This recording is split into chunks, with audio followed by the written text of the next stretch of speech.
Bonjour à tous et bienvenue dans ce nouveau tutoriel. Alors aujourd'hui je vais présenter un concept de façon un peu improvisée. En fait ce sont des amis qui m'ont demandé de faire ce tutoriel. Moi je vais vous le présenter sous un aspect technique parce que dans votre future carrière d'ingénieur du son ou de producteur, vous aurez peut-être besoin de mettre en œuvre cette technique. Et aussi, ils m'ont invité à présenter ce concept parce que ils pensent que ça peut être intéressant pour le grand public, en fait, pour découvrir un petit peu les faces cachées de la technique du son. Donc en fait, ici, on va se mettre dans un concept. Imaginons que la session que j'ai ici soit un enregistrement d'un live. Un live, imaginons qu'un groupe professionnel s'enregistre sur scène avec des caméras et on a une captation multipiste de chaque piste finalement jouée sur scène et qui est ensuite remixée en studio pour pouvoir faire un DVD live. C'est le cas de très nombreux groupes professionnels et encore plus à l'époque moderne où l'utilisation des réseaux sociaux et des supports vidéo tels que YouTube fait une partie importante, voire primordiale des groupes actuels. Malheureusement, la réalité du terrain fait que quand on enregistre sur une scène, on fait face à deux problèmes généralement.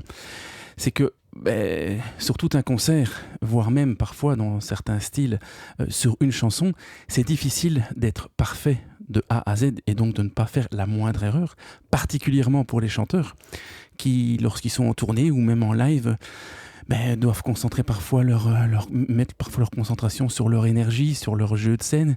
Et donc parfois il peut arriver qu'il y ait des fausses notes ou alors des problèmes de justesse ou que sais-je, des problèmes de prononciation, de problèmes de nasalité dans la voix quand on se place mal face au micro.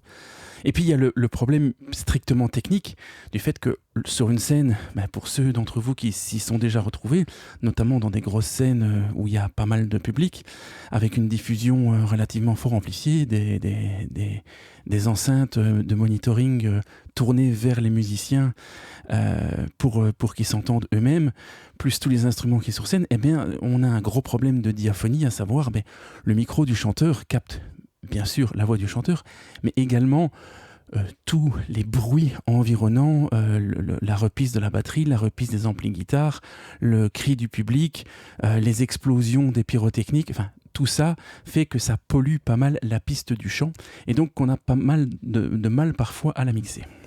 Et donc, où est-ce que je veux en venir ? C'est qu'ici, on va se mettre dans la situation. Imaginons donc qu'on ait enregistré ce qu'on appelle la sortie de table et que le concert ait été filmé. Malheureusement, on se retrouve avec une voix qui sonne comme ceci. Behind those eyes, what else you got in there? 'Cause you make me feel like I should learn to stop time. Alors ici, il n'y a pas encore trop de drame, parce que c'est une session que j'ai empruntée, je vais vous montrer les liens tout de suite, pour illustrer, ce n'est pas vraiment un vrai live, mais on entend qu'il y a de la reprise de batterie, et on entend surtout, si on écoute par exemple la première phrase, You make it hard, I wanna stop and stare. Voilà, on entend que le chanteur fait une prise pour rire, il est probablement en train de jouer d'un autre instrument, à mon avis le clavier, et donc il est mal positionné par rapport à son micro, on entend les respirations qui ne sont pas contrôlées, on entend la dynamique qui n'est pas contrôlée, et on entend que le micro utilisé, avec l'effet de proximité, on a beaucoup trop de basses, on a beaucoup trop de nez, c'est pas forcément agréable à l'écoute. En plus, avec la reprise de batterie, si on veut commencer à appliquer des traitements de mixage pur, ça va devenir difficile à mixer pour faire sortir une voix vraiment présente en avant du mix, telle qu'on aime les voir sur les vidéos YouTube actuelles. Alors, pour respecter l'artiste, les pistes sur lesquelles je vous illustre cette vidéo sont disponibles sur le site de Telefunken. Le groupe s'appelle The Brew et la chanson s'appelle What I Want.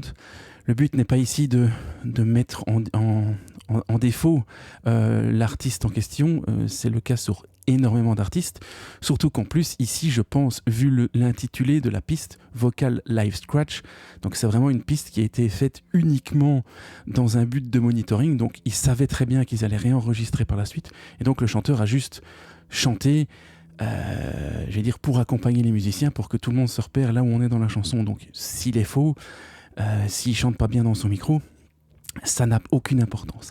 Mais voilà, parfois dans la réalité du terrain, lorsqu'on enregistre un live, eh bien parfois on se retrouve avec ce genre de piste où le chanteur chante un petit peu faux, où le chanteur n'a pas la bonne position par rapport au micro et où il y a beaucoup de diaphonie.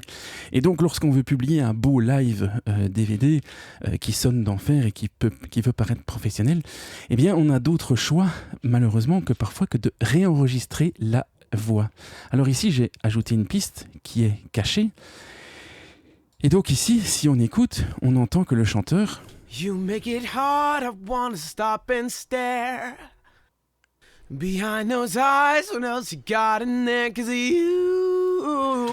a refait sa piste de voix dans un micro studio, dans une pièce manifestement adaptée à l'enregistrement de la voix, et où il est 100% concentré sur ce qu'il fait, à savoir uniquement chanter, et pas servir de guide, et pas forcément jouer d'un autre instrument. Et donc si on compare les deux prises, You make it hard, I wanna stop and stare. Voilà, on entend toutes les basses, les B qui résonnent très fort. On entend que le chanteur, on entend vraiment le nez du chanteur et on entend plus que le chanteur n'est pas vraiment dans sa performance, alors qu'ici, You make it hard, I wanna stop and stare. voilà, une meilleure prononciation, une voix beaucoup plus claire, voilà, une vraie prise de chant de laquelle on va pouvoir extirper vraiment toutes les qualités. Malheureusement, eh bien, si on écoute ici les deux pistes en même temps, on constate que I will give you this life that I'm in. on n'est pas vraiment super synchronisé. Alors, c'est pas très grave dans le sens où si on n'utilise plus cette piste-là et qu'on écoute avec le chant, avec le reste de l'instrumentation, I will give you this life that I'm in. voilà, ça pourrait très bien passer comme ça. Il est un petit peu en dehors du rythme par rapport à sa performance d'avant, mais il est toujours en rythme avec le chant.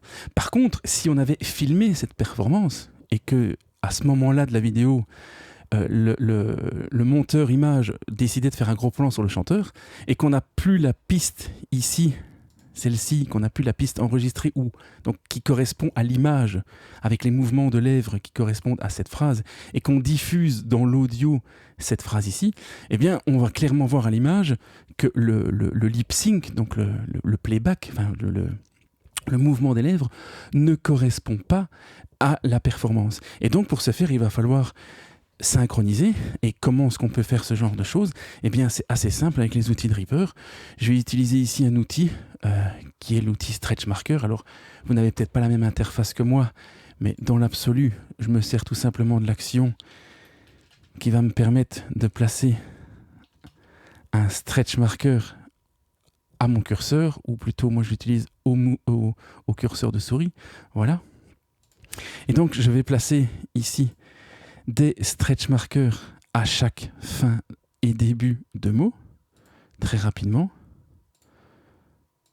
Voilà, comme ceci. Je vais faire ça rapidement, je ne vais pas faire très attention aux détails, c'est juste pour que vous compreniez le concept. Voilà. Et alors il me suffit, en utilisant les informations que je vois ici au niveau des formes d'ondes, eh bien, de caler tout simplement la deuxième performance au niveau synchro sur la première. Comme ceci, afin de remettre la voix qui était réenregistrée en studio, et donc il y a une sonorité juste, avec la bonne énergie, avec le bon micro, avec aucune diaphonie, eh bien je peux me permettre alors de bien la resynchroniser sur ce qui va servir d'image, donc ce qui va servir de référence, ce qu'on va voir à l'écran. Donc ce serait quelque chose comme ceci. Ce sera peut-être pas parfait, mais le but ici n'est pas d'être parfait, le but est juste de montrer le concept, surtout qu'en plus, voilà, je terminerai la vidéo en vous citant des outils autres que les vrais professionnels utilisent, mais c'est juste voilà pour que vous compreniez le concept. Et donc maintenant, si on réécoute les deux pistes ensemble, I will give you this life that I'm in.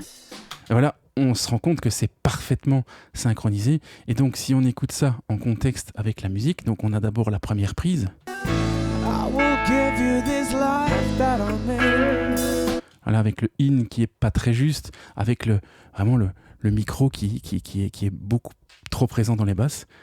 Et on réécoute la deuxième. I will give you this life that I'm in. Là, je réécoute la deuxième. I will give you this life that I'm in. I will give you this life that I'm in.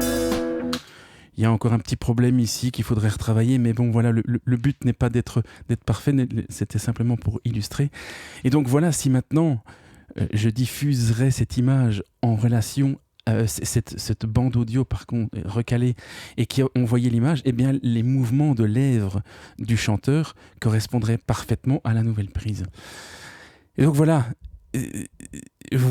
comment et pourquoi, dans certains cas, vous regardez une vidéo sur YouTube et vous vous dites « Waouh, le chanteur, il est super, super en place, il a un son de fou. Quelle tueuse ou quel tueur ce chanteur ?» Moi, quand je chante en live, j'arrive pas à un tel résultat. Mais voilà, posez-vous toujours la question que ce genre de technique est tout à fait envisageable et que, voilà, sans vouloir faire de généralité, parce qu'il y a de très bons artistes, bien entendu, mais les musiciens restent avant tout des êtres humains. C'est très très rare d'avoir une performance parfaitement juste de A à Z, même pour les plus grands chanteurs de ce monde, et même pour les meilleurs musiciens de ce monde. Et donc souvent, lorsqu'on veut présenter sa performance live sur YouTube dans les meilleures conditions possibles pour être, je vais dire, crédible face aux standards actuels, eh bien souvent il y a de la retouche en post-production, et donc le chanteur, après avoir fait son concert, retourne en studio avec les prises, refait ses prises en se concentrant uniquement sur son chant, en faisant fi de tout contexte, parce qu'en live, voilà, le contexte fait qu'on peut chanter moins bien, on n'a pas toujours un bon monitoring, il y a le stress, il y a le monde. Voilà. Là, on est en studio, on a le micro parfait, on est dans sa bulle, on peut vraiment sortir la meilleure performance possible. Et donc, on recale la bonne performance du studio sur l'image, sur la première performance enregistrée au niveau rythmique. Et donc, on se retrouve avec un produit fini qui est beaucoup plus professionnel, enfin en tout cas qui présente beaucoup mieux à son public. Surtout que de plus en plus, maintenant, les gens sont de plus en plus critiques face à la moindre défaillance d'un musicien en live. Et donc voilà, c'est le genre de choses que les professionnels sont amenés à utiliser et que vous serez peut-être amenés à utiliser un jour dans votre carrière si vous enregistrez un live et que malheureusement la chanson que vous voulez absolument publier, le chanteur s'est planté à un ou deux endroits et que malheureusement le directeur artistique ou le manager du groupe disent non, on ne peut pas sortir ça dans cet état-là, eh bien vous devrez utiliser ce genre de subterfuge pour pouvoir présenter un produit fini dans les délais. Je tiens juste à signaler que là, je l'ai fait manuellement. Il existe des programmes, des softwares ou des plugins qui font ça, qui sont prévus uniquement pour ça, qu'on utilise également dans le cinéma, pour recaler les voix studio sur les prises de micro d'ambiance faits sur les plateaux de cinéma.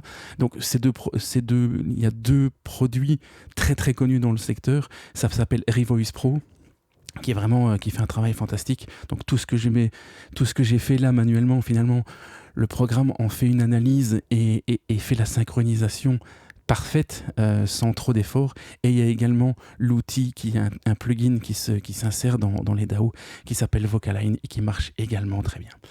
Donc voilà, j'espère que vous aurez appris des choses aujourd'hui. Merci pour votre attention. À la prochaine. Ciao.